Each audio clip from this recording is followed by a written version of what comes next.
I worked for the CIA because I was embarrassed.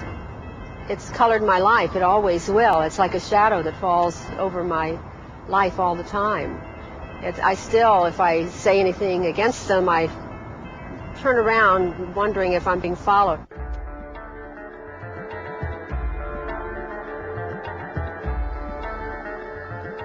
I never even thought of joining the CIA. First of all, I thought I probably couldn't get in because it was considered the Cadillac of government agencies, and they mostly hired from Ivy League colleges, and I was just out of high school, went right to work for Veterans Administration. And actually it was the typewriter repairman came in to repair my typewriter one day, and he said, you know, you shouldn't be working here, you should be working at a nicer place. They test you a lot. Huge testing. I mean, when you put into this personnel pool, there are probably 2 or 3 weeks of tests where it's all day long, every single day.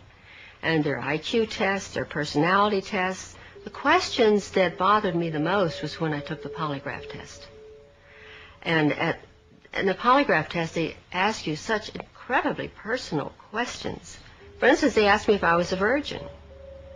And I was 18. And I thought, what business is it of theirs whether I am or not? And I was rather embarrassed to tell them that I was, because I don't think any of my girlfriends were. I was raised very strict. There were very few women at CIA who were other than secretaries. It was very sexist. It was the male establishment, the white male establishment.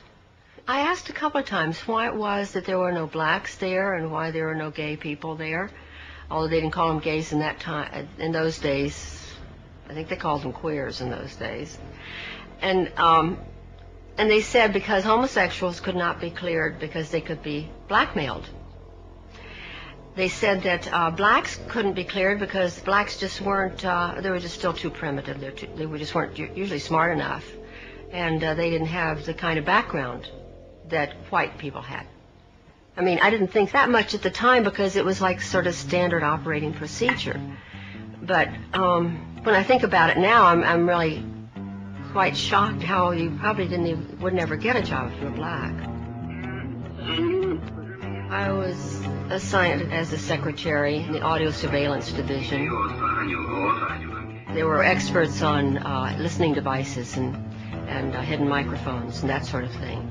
I did also very often help the operatives get the documents that they needed. Once in a while I'd have to make a quick trip to the State Department to pick up their passports. And sometimes if we couldn't get the passports in time, then I'd have to go over to Graphic Arts Reproduction Division so that they could forge one for them. Most of them were artists in there, but they were recruited from prisons because they were forgers, and they were master forgers. They were people who knew how to forge money, and they forged all kinds of things. That's how they made their living. And so the FBI would arrest them, and then the CIA would come and spring them.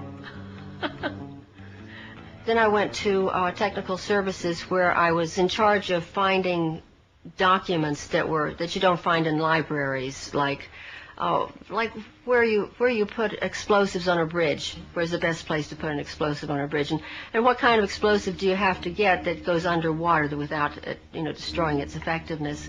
Also, I had to find, one time they wanted me to find out if there was such a thing as a poison that was undetectable, especially one that seemed to mimic a heart attack, that would kill someone, but it would appear that they had a heart attack. I did find such a thing.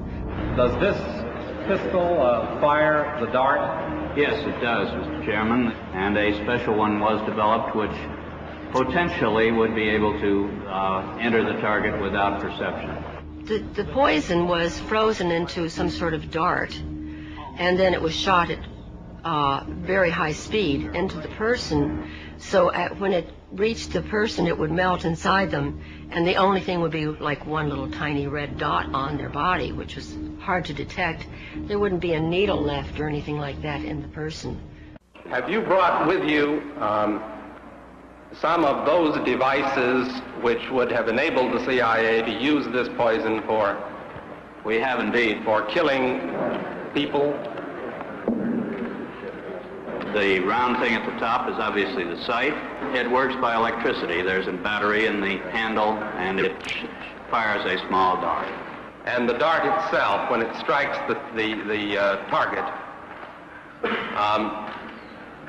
does the target know that he's been hit and about to die? A special one was developed which potentially would be able to enter the target without perception.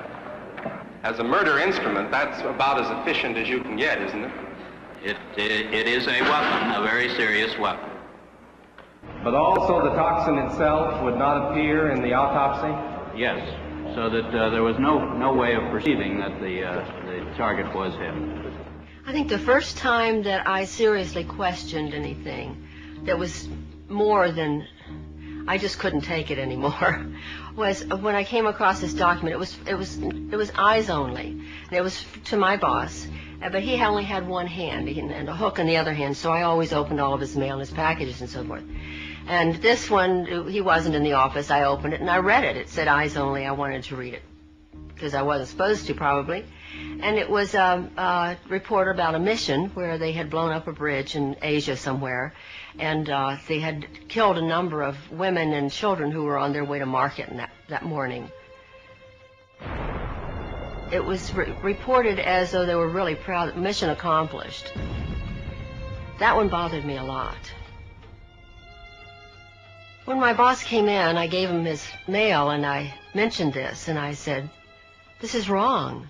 These women hadn't done anything. These children didn't deserve to die.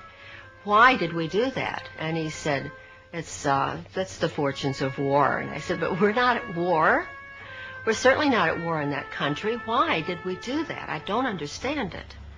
And he said, "Well, you're very young. When you get older, you'll understand those things." I think probably all of us became addicted to the danger, to the intrigue. It was living a fantasy. It was actually living a fantasy and being on the inside.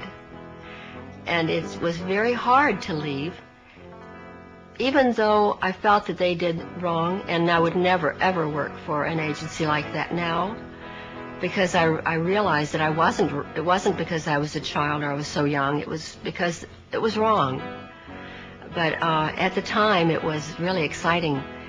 After that, there was no other job I could have ever again in my life that would be that exciting. I knew that.